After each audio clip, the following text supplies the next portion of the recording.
മുഹറം 10 പകലിലാണ് ശ്രേഷ്ഠത കൂടുതൽ എന്ന് പറയുന്നുണ്ട്. മുഹറം 10 രാവിന് വലിയ പ്രത്യേകതയും. അതെ, ഈ രാവ് എന്നത് ഏത് രാവായാലും അതിൻ്റെ മുമ്പുള്ള പകലിൻ്റെ അനുബന്ധമായിട്ട് അതിനുകൂടി പ്രാധാന്യം കൽപ്പിക്കപ്പെടും. ഉദാഹരണം പെരുന്നാളിൻ്റെ രാവ്, അതുപോലെ വെള്ളിയാഴ്ച രാവ് തുടങ്ങി രാത്രികൾ പകലിൻ്റെ അനുബന്ധമായിട്ട് പുണ്യം കൽപ്പിക്കപ്പെടുന്നത് തന്നെയാണ്.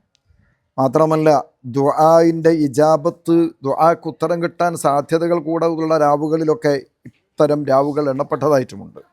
അതിനാൽ ഇമ്മത്ത് രേഖപ്പെടുത്തിയതായിട്ട് കാണാം, ആശുറാഇൻ്റെ രാവ് അഥവാ മുഹറം 10 രാത്രി യഹ്യാ ഉൽ ലൈലത്ത് സുന്നത്താണ് എന്ന് പറഞ്ഞാൽ സൽക്കർമ്മങ്ങളെ കൊണ്ട്, പ്രാർത്ഥനാ ദിക്റുകൾ തുടങ്ങിയതായ കർമ്മങ്ങളെ കൊണ്ട് ആ രാവിനെ ധന്യമാക്കുക, സജീവമാക്കുക എന്നത് പ്രത്യേകം സുന്നത്തായിട്ട് തന്നെ പറയപ്പെട്ട കാര്യമാണ്. ഇപ്പോൾ നോമ്പെടുക്കുന്നതോടൊപ്പം പകലിൽ ഖുർആൻ പാരായണവും അദ്കാറുകളും ദുആകളും ഒക്കെ നടത്തുന്നതിനൊപ്പം ആ രാവ് കൂടി കാര്യത്തിൽ ശ്രദ്ധിക്കേണ്ടതും പരിഗണിക്കേണ്ടതും തന്നെയാണ്.